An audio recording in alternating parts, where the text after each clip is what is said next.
नमस्कार साथियों, स्वागत है आप सभी का आपके अपने इस YouTube चैनल पर जिसका नाम है जीएस बूस्टर, जो कि पार्ट है तक्षशिला आईएएस बलिया का और मैं हूं अनूप उपाध्याय। साथियों, अगर मैं आपसे पूछूं कि दुनिया का सबसे बहादुर सैनिक कौन, तो शायद आपके दिमाग में अमेरिका का नेवी सील, रूस के स्पिट्सनाज या भारत की पैरा एसएफ का नाम आएगा। इसमें कोई डाउट नहीं कि ये दुनिया के सबसे बहादुर सैनिक है। लेकिन ब्रिटिश सेना के इतिहास में एक कहावत आज भी दोहराई जाती है, इफ अ मैन से he is not afraid of time, he is either lying और ही इज अ गोरखा। यानी अगर कोई कहता है कि उसे मौत से डर नहीं लगता, तो या तो वह झूठ बोल रहा है या फिर गोरखा सैनिक। सोचिए, जिस सैनिक की बहादुरी का लोहा पूरा दुनिया मानती हो, जिसने दो ब्रिटिश विश्व युद्ध से लेकर फॉकलैंड, बॉस्निया, अफगानिस्तान और इराक तक ब्रिटेन के लिए लड़ाइयां लड़ी हो, क्या वही सैनिक अब बुढ़ापे में यह कहने को मजबूर हो सकता है कि हमें बराबरी का हक नहीं मिल रहा है? यही सवाल आज नेपाल ब्रिटेन से पूछ रहा है। 14 जुलाई 2026 को नेपाल के विदेश मंत्री शिशिर खनाल ने सीधे ब्रिटेन से बात की और ब्रिटेन के रक्षा सचिव डैन जार्विस से बात करते हुए नेपाल ने साफ शब्दों में कहा कि अब गोरखा सैनिकों के साथ दशकों से चले आ रहे वेतन और पेंशन विवाद का समाधान होना चाहिए। दूसरी तरफ हजारों पूर्व गोरखा सैनिक चेतावनी दे रहे हैं कि अगर इस बार भी उन्हें न्याय नहीं मिला तो वो काठमांडू में आमरण अनशन शुरू करेंगे। लेकिन सबसे बड़ा सवाल यह है कि क्या ब्रिटेन सचमुच गोरखा सैनिकों के साथ भेदभाव करता रहा है? क्या 1948 से लेकर 1993 के बीच भर्ती हुए सैनिकों को वास्तव में कम वेतन और कम पेंशन मिल रहा है? आखिर 1947 का वह त्रिपक्षीय समझौता क्या था जिसके नाम पर आज भी विवाद जारी है? और क्या यह केवल पैसों की लड़ाई है या फिर सम्मान, इतिहास और न्याय की लड़ाई बन चुकी है? आज हम केवल खबर नहीं पढ़ेंगे, बल्कि इस विवाद के 200 साल पुरानी कहानी समझेंगे। तो इस वीडियो को अंत तक देखिएगा। आपके जो भी विचार हैं वो कमेंट के माध्यम से हम तक पहुंचाइएगा। और चैनल को अभी तक सब्सक्राइब नहीं किया तो चैनल को सब्सक्राइब करके बेल आइकन दबा दीजिएगा कि यहां आने वाले हर वीडियो का नोटिफिकेशन आप सभी को टाइम पर मिले। वीडियो पसंद आए तो अपने मित्रों के साथ इसके लिंक को शेयर भी कर दीजिएगा। तो आज का टॉपिक आपके स्क्रीन पर है, 200 साल बाद भी अन्याय, नेपाल की ब्रिटेन को चेतावनी। काठमांडू पोस्ट ने इसे कवर करते हुए लिखा है, minister Khanal urges UK to address Gorkha veterans long standing grievances. और इसी पर चर्चा को शुरू करते हैं। 200 साल बाद भी न्याय नहीं। लेकिन सबसे पहले समझते हैं कि खबर क्या है। साथियों, 14 जुलाई 2026 को नेपाल के प्रतिष्ठित समाचार पत्र काठमांडू पोस्ट ने एक महत्वपूर्ण रिपोर्ट प्रकाशित की। इस रिपोर्ट के अनुसार नेपाल के विदेश मंत्री शिशिर खनाल ने ब्रिटेन के रक्षा सचिव डैन जॉर्विस से टेलीफोन पर बातचीत की। यह कोई सामान्य शिष्टाचार वाली बातचीत नहीं थी। इस बातचीत का एक ही उद्देश्य था, ब्रिटिश सेना में सेवा दे चुके नेपाली गोरखा सैनिकों के वेतन और पेंशन का विवाद जो है उसका समाधान जल्द किया जाए। नेपाल ने ब्रिटेन से साफ कहा है कि यह मुद्दा अब लंबा नहीं खींचना चाहिए। विदेश मंत्री शिशिर खनाल ने बातचीत के बाद कहा कि नेपाल चाहता है कि यह वर्षों पुराना विवाद जल्द से जल्द खत्म हो। उन्होंने यह भी कहा कि नेपाल इस मुद्दे पर परिणाम चाहता है, क्योंकि यदि यह समस्या हल हो जाती है तो नेपाल और ब्रिटेन के संबंध अगले 200 वर्षों के लिए और मजबूत आधार पर आगे बढ़ सकते हैं। यानी नेपाल इस विवाद को लेकर केवल पूर्व सैनिकों का मुद्दा नहीं मान रहा है, बल्कि दोनों देशों के भविष्य के रिश्ते को भी जोड़कर देख रहा है। और इतना ही नहीं, विदेश मंत्री ने ब्रिटिश पक्ष को यह भी याद दिलाया कि नेपाल के सर्वोच्च न्यायालय ने सरकार को इस विवाद के समाधान की दिशा में सक्रिय प्रयास करने का निर्देश दिया है। यानी अब केवल यह राजनीतिक मुद्दा नहीं है, बल्कि न्यायपालिका के नजर में भी महत्वपूर्ण विषय बन चुका है। अब ब्रिटेन का जवाब भी जान लीजिए। ब्रिटेन के रक्षा सचिव डैन जॉर्विस ने कहा है कि उनकी सरकार इस मुद्दे को हल करने के लिए प्रतिबद्ध है।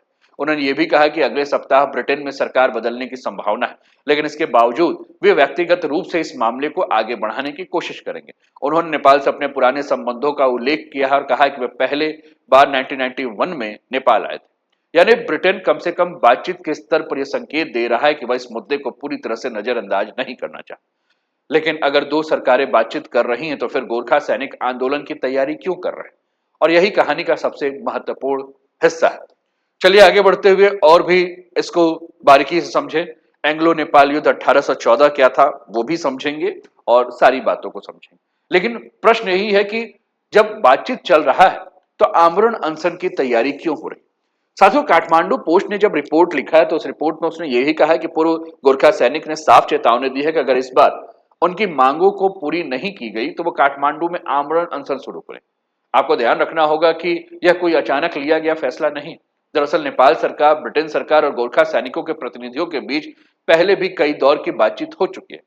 सबसे हाल में अगर बातचीत की बात करें तो 18 मार्च 2026 को लंदन में जो है वो बातचीत हुई थी। कई घंटों के बातचीत के बाद कोई ठोस समाधान नहीं निकल पाया।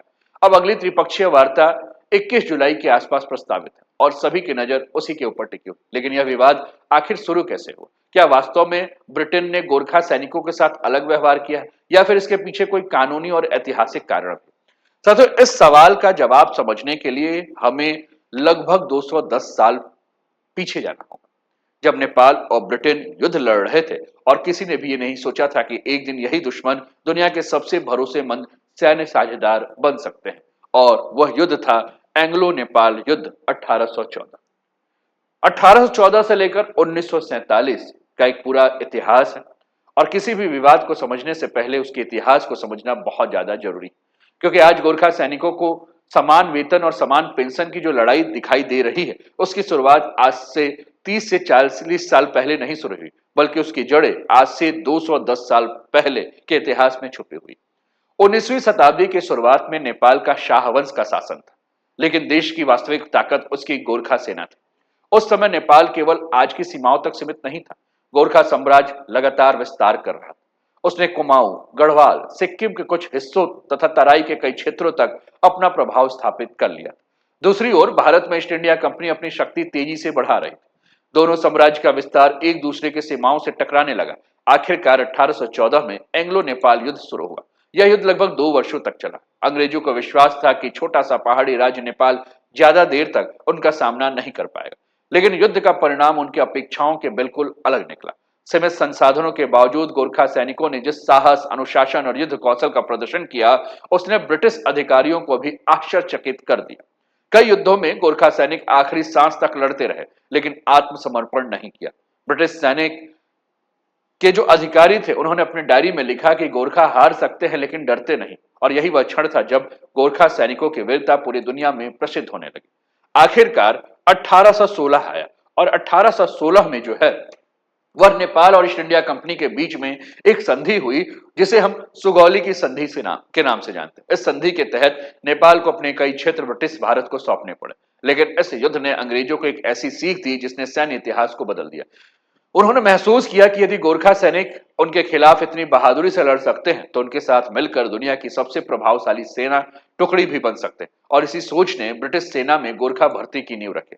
इसके बाद जब प्रथम विश्व युद्ध शुरू हुआ, तो हजारों गोरखा सैनिक यूरोप, मध्य पूर्व और अन्य मोर्चे पर ब्रिटिश सेना के साथ लड़ रहे थे। द्वितीय विश्व युद्ध में भी उनकी भूमिका और ज्यादा महत्वपूर्ण हो गई। विभिन्न ऐतिहासिक स्रोतों के अनुसार अलग अलग समय में 2 लाख से अधिक नेपाली गोरखा सैनिक ने ब्रिटिश सेना के साथ सेवा दी। उन्हें बर्मा, मलाया, इटली, उत्तरी अफ्रीका और अनेक युद्ध क्षेत्र में अपनी बहादुरी का परिचय देना पड़ा। हजारों सैनिक युद्ध में शहीद हुए, हजारों घायल हुए और अनेक गोरखा सैनिकों को असाधारण वीरता के लिए ब्रिटेन का सर्वोच्च सम्मान, जो सैन्य सम्मान है, जिसे विक्टोरिया क्रॉस कहा जाता है, वो प्रदान किया गया। और यही कारण है कि ब्रिटिश सैन्य इतिहास में गोरखा केवल सैनिक नहीं, बल्कि साहस, अनुशासन और निष्ठा के प्रतीक माने जाते हैं। लेकिन इतिहास की सबसे बड़ी विडंबना अभी बाकी थी। 1945 में द्वितीय विश्व युद्ध समाप्त हुआ। केवल 2 वर्षों के बाद 1947 में भारत स्वतंत्र हो गया। ब्रिटिश साम्राज्य का स्वराज तेजी से बदलता। अब सबसे बड़ा प्रश्न यह था कि जो हजारों गोरखा सैनिक अब तक ब्रिटिश भारतीय सेना में सेवा कर रहे थे, उनका भविष्य क्या होगा? क्या वे स्वतंत्र भारत की सेना का हिस्सा बनेंगे? क्या वह ब्रिटिश सेना में बने रहेंगे और फिर नेपाल लौट जाएंगे? इन्हीं प्रश्नों का समाधान निकालने के लिए 1947 के नेपाल, भारत और ब्रिटेन के बीच में हुए ऐतिहासिक समझौते, जिसे ट्राइपेरिट एग्रीमेंट यानी कि त्रिपक्षीय समझौता कहा जाता है, इस समझौते को समझना होगा। यह समझौता गोरखा सैनिकों की भर्ती, सेवा शर्तों और भविष्य की दिशा जो है वो तय करती है। लेकिन विडंबना यह है कि जिस समझौते को समस्या का समाधान माना गया, आज उसी की अलग अलग व्याख्याएं गोरखा पेंशन विवाद की सबसे बड़ी वजह बन चुकी है। आखिर 1947 के त्रिपक्षीय समझौते में ऐसा क्या लिखा था जिसको लेकर आज भी विवाद देखने को मिल रहा है? क्या वास्तव में 1948 से लेकर 1993 के बीच भर्ती हुए गोरखा सैनिकों को अलग कानूनी व्यवस्था के तहत रखा गया था? और क्या आज भी ब्रिटेन उसी आधार पर समान पेंशन देने से इंकार कर रहा है? इन सभी सवालों का जवाब आपको जो है वह इस वीडियो में आगे मिलेगा। यानी कि वीडियो को आपको अंत तक देखना होगा साथियों, क्योंकि अंत तक देखेंगे तभी गोरखा पेंशन विवाद की असली कहानी आपके सामने आएगी। साथियों, अब हम उस मोड़ पर पहुंच चुके हैं जहां से इस पूरे विवाद की शुरुआत होती है। अगर आप इस हिस्से को बहुत ध्यान से समझ गए, तो आपको यह भी समझ में आ जाएगा कि नेपाल और ब्रिटेन के बीच यह मामला लगभग 80 वर्षों बाद फिर से क्यों नहीं सुलझ पाया। 1947 में भारत आजाद हुआ। ब्रिटिश राज समाप्त होने लगा, लेकिन ब्रिटेन के सामने एक बड़ा सवाल था कि ब्रिटिश भारतीय सेना में सेवा दे रहे हजारों गोरखा सैनिकों का भविष्य क्या होगा। क्या वे भारत की सेना में रहेंगे या ब्रिटिश सेना में जाएंगे, उनकी सेवा क्या समाप्त कर दी जाएगी। इसी सवाल का समाधान निकालने के लिए 9 नवंबर 1947 को नेपाल, भारत और ब्रिटेन के बीच ट्राइपरेट एग्रीमेंट यानी कि त्रिपक्षीय समझौता हुआ। इस समझौते के तहत कुछ गोरखा रेजिमेंट भारतीय सेना में शामिल हुई, कुछ ब्रिटिश सेना का हिस्सा हो गए। नेपाल ने भी अपने नागरिकों के ब्रिटिश सेना में भर्ती जारी रखने में सहमति दी और यहीं से सब कुछ सामान्य दिखाई देता है। लेकिन असली विवाद इसके बाद शुरू होता है। 1948 से लेकर 1993 के बीच ब्रिटिश सेना ने भर्ती हुए गोरखा पूर्व सैनिकों का आरोप ये लगने लगा कि उन्हें अलग कानूनी व्यवस्था के तहत रखा गया। परिणाम स्वरूप उन्हें ब्रिटिश सैनिकों के बराबर वेतन, पेंशन और कई अन्य सुविधाएं नहीं मिली। उनका सवाल सीधा था, जब युद्ध एक था, वर्दी एक थी, जिम्मेदारी एक थी, जोखिम भी एक था, तो अधिकार अलग अलग क्यों थे। दूसरी ओर ब्रिटेन का अपना पक्ष है। ब्रिटिश सरकार का कहना है कि उस समय गोरखा सैनिकों की भर्ती नेपाल में होती थी। वो मुख्य रूप से एशिया में तैनात रहते थे। उनकी सेवा शर्तें उस दौर की स्थानीय आर्थिक परिस्थितियों के अनुसार तय की गई, इसलिए वेतन और पेंशन की व्यवस्था भी अलग थी। यानी जिसे पूर्व सैनिक भेदभाव मानते हैं, ब्रिटेन उसे उससे ऐतिहासिक और कानूनी व्यवस्था का परिणाम मानता है। अब सवाल यह उठता है कि 1993 इतना महत्वपूर्ण क्यों हो गया। साथियों, 1993 में पूरे विवाद का सबसे महत्वपूर्ण मोड़ माना जाता है। इसके बाद गोरखा विकेट का केंद्र धीरे धीरे हांगकांग से यूनाइटेड किंगडम स्थानांतरित हुआ। नए भर्ती होने वाले गोरखा सैनिकों को ब्रिटिश सैनिकों के समान वेतन, बेहतर पेंशन और अधिक सुविधाएं मिलने लगे। और यही कारण है कि आज पूरा विवाद प्री 1993 गोरखास और पोस्ट 1993 गोरखा के अधिकारों के अंतर पर केंद्रित है।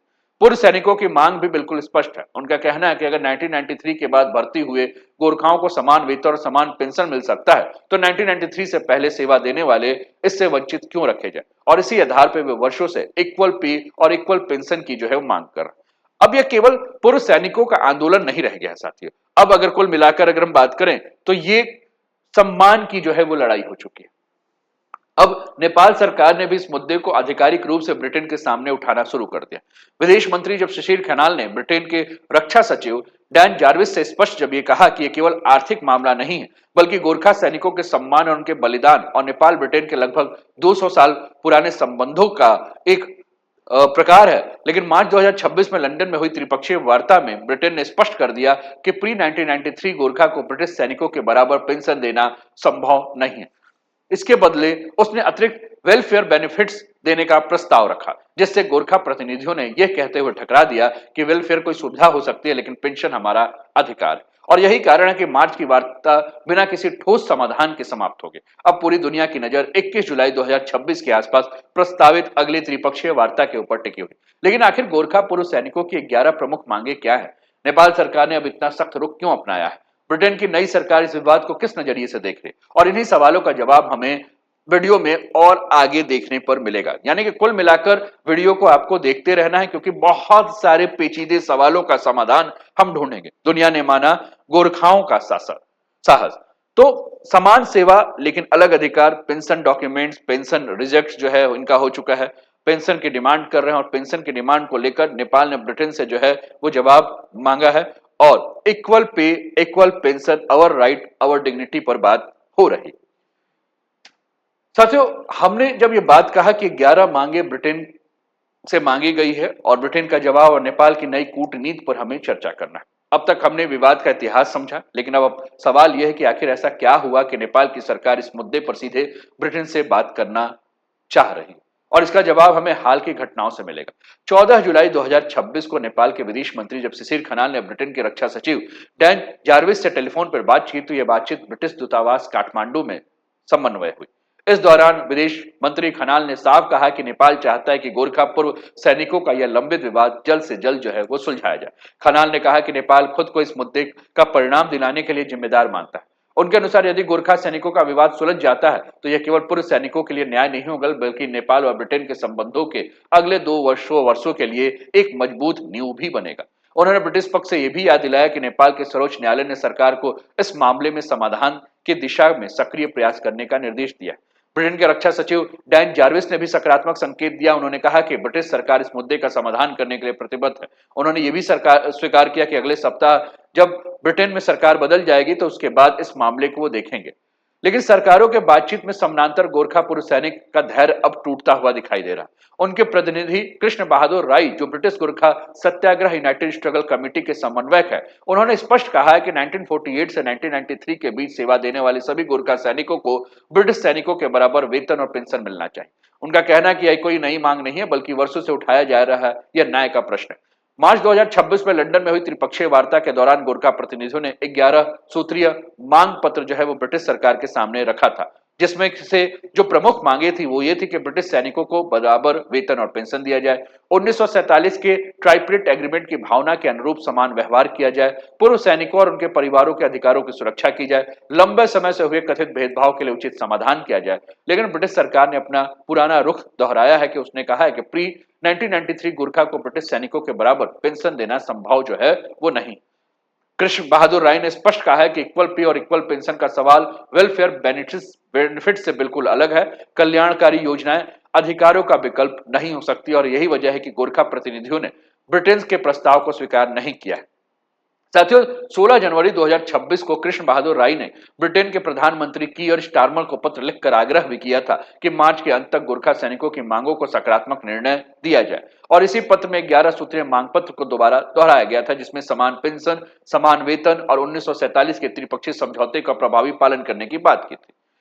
इतना ही नहीं साथियों, मार्च की वार्ता से पहले ब्रिटेन के 19 सांसदों ने भी संयुक्त रूप से अपनी सरकार को पत्र लिखकर गोरखा पूर्व सैनिकों की मांगों पर गंभीरता से विचार करने का आग्रह भी किया था। यानी यह मुद्दा अब केवल नेपाल का नहीं बल्कि ब्रिटेन की संसद के भीतर भी चर्चा का विषय बन चुका है। इधर नेपाल के विदेश मंत्रालय ने अपने आधिकारिक बयान में कहा है कि गोरखा सैनिक नेपाल ब्रिटेन संबंधों की ऐतिहासिक पहचान है, इसलिए ब्रिटेन को उनके बलिदान और योगदान को ध्यान में रखते हुए संवेदनशील और न्यायपूर्ण दृष्टिकोण अपनाना चाहिए। नेपाल ने यह भी स्पष्ट किया है कि वह इस विवाद के समाधान के लिए हर संभव रचनात्मक सहयोग देने को तैयार है। दूसरी ओर ब्रिटेन का आधिकारिक रुख जो है वह नकारात्मक नहीं है। हालांकि अभी तक समान पेंशन के मुद्दे पर ब्रिटेन की स्थिति का कोई ठोस बदलाव नहीं दिख रहा। इसी बीच गोरखापुर सैनिकों ने एक बड़ा आंदोलन कर दिया है कि वह काठमांडू में आमरण अनशन, फास्ट अनटू डेथ जो है वो शुरू करेंगे। लेकिन सबसे बड़ा सवाल यह है कि इस पूरे विवाद का भारत के ऊपर क्या कोई असर पड़ेगा? क्या भारतीय गोरखा सैनिक भी इसी व्यवस्था का हिस्सा है? और अगर ब्रिटेन भविष्य में समान पेंशन देने का फैसला करता है तो उसके आर्थिक और राजनीतिक परिणाम क्या होंगे? साथियों, सबसे पहले ये समझना होगा कि भारतीय गोरखा रेजिमेंट और ब्रिटिश गोरखा ब्रिगेड दो अलग अलग सैन्य व्यवस्थाएं। 1947 के त्रिपक्षीय समझौते के बाद गोरखा रेजिमेंट भारतीय सेना में शामिल हुई, जबकि कुछ ब्रिटिश सेना के साथ चलेगी। इसलिए ब्रिटेन में चल रहा इक्वल पे और इक्वल पेंशन का विवाद भारतीय गोरखा रेजिमेंट पर सीधे लागू नहीं होता। लेकिन गोरखा सैनिकों के लिए अगर हम बात करें तो जो अन्य एक अलग सैन्य व्यवस्था जो है वो नहीं है, बल्कि भारत और नेपाल के बीच ऐतिहासिक विश्वास और रणनीतिक साझेदारी का महत्वपूर्ण आधार है। आज भी हजारों नेपाली नागरिक भारतीय सेना में सेवा दे रहे हैं, इसलिए नेपाल में गोरखा सैनिकों से जुड़ा कोई भी बड़ा मुद्दा भारत की रणनीतिक और कूटनीतिक सोच को प्रभावित करता है। अब ब्रिटेन की स्थिति को भी आपको समझना होगा। यदि प्री 1993 गोरखा को ब्रिटिश सैनिकों के बराबर पेंशन देने का फैसला करता है ब्रिटेन, तो इससे सरकार पर बड़ा वित्तीय बोझ पड़ सकता है। भविष्य में दूसरे पूर्व सैनिक भी ऐसे ही मांग उठा सकते हैं और यही वजह है कि ब्रिटेन इस मामले में बेहद सतर्क रुख जो है वो अपना रहा है। वहीं नेपाल इस विवाद को लेकर पैसे का मुद्दा नहीं बल्कि सम्मान, समानता और ऐतिहासिक न्याय का प्रश्न लेकर बात कर रहा है। और यदि इस बैठक में सहमति बनती है तो लगभग 3 दशक पुराने विवाद का समाधान का रास्ता खुल सकता है। लेकिन यदि बातचीत विफल हो जाती है तो गोरखा पूर्व सैनिक आमरण अनशन शुरू करने की अगर चेतावनी दे चुके हैं तो यह मुद्दा केवल द्विपक्षीय विवाद नहीं बल्कि अंतर्राष्ट्रीय मानवाधिकार और सैन्य न्याय का विषय बन जाए। साथियों, गोरखा सैनिकों की कहानी केवल युद्ध जीतने की कहानी नहीं, यह साहस, निष्ठा और बलिदान की कहानी। दो विश्व युद्धों से लेकर आधुनिक संघर्षों तक गोरखा सैनिकों ने ब्रिटेन के लिए असाधारण सेवाएं दी हैं और अपनी वीरता का परिचय दिया। लेकिन आज विवाद इस बात पर नहीं कि उन्होंने सेवा दी या नहीं, असली सवाल यह है कि क्या समान सेवा के लिए समान अधिकार मिलना चाहिए। एक तरफ नेपाल और गोरखा पूर्व सैनिक हैं जो कहते हैं कि 1948 से 1993 के बीच सेवा देने वाले सैनिकों के साथ ऐतिहासिक अन्याय हुआ है, उन्हें भी ब्रिटिश सैनिकों के बराबर वेतन और पेंशन मिलना चाहिए। तो दूसरी तरफ ब्रिटेन है जो इस मामले को ऐतिहासिक समझौते और उस समय की सेवा शर्तें और वित्तीय दायित्वों के आधार पर देख रहा है। और यही कारण है कि अब तक समान पेंशन देने के लिए वह तैयार नहीं हुआ। अब इस पूरे विवाद की दिशा काफी हद तक 21 जुलाई 2026 के आसपास प्रस्तावित त्रिपक्षीय वार्ता के ऊपर निर्भर करेगी। अगर कोई सम्मानजनक समाधान निकलता है तो ये केवल हजारों गोरखाओं के लिए, जो पूर्व गोरखा हैं उनके लिए राहत की बात नहीं होगी, बल्कि नेपाल और ब्रिटेन के लगभग 200 वर्ष पुराने संबंधों का एक नया अध्याय भी जुड़ेगा। लेकिन यदि बातचीत फिर विफल हो जाती है तो आंदोलन और तेज हो सकता है और यह मुद्दा अंतर्राष्ट्रीय स्तर पर अधिक चर्चा का विषय बन सकता है। आखिर में आपसे एक सवाल है, क्या आपको लगता है कि प्री 1993 गोरखा सैनिकों को ब्रिटिश सैनिकों के बराबर वेतन और पेंशन मिलना चाहिए, या फिर ब्रिटेन के कानूनी और वित्तीय तर्क भी उचित है? आपकी क्या राय है, आप कमेंट में जरूर लिखिए। और अगर ये वीडियो आपको पसंद आया हो तो लाइक, शेयर और सब्सक्राइब करना बिल्कुल भी ना भूलें। साथियों, ऐसे ही ब्रिटेन क्यों नहीं मार रहा, इस पर हम लोगों ने चर्चा किया और बातें की। इक्वल पे इक्वल पेंशन पर भी हमने जो है पूरी चर्चा की। तो हमने कहा कि लाइक, शेयर और सब्सक्राइब कर दीजिए और ऐसे ही तथ्यात्मक और गहराई वाले विश्लेषण के लिए हमारे साथ जुड़े रहें। अपना ध्यान रखिए, स्वस्थ रहिए, मस्त रहिए, तंदुरुस्त रहिए। जय हिंद, जय भारत।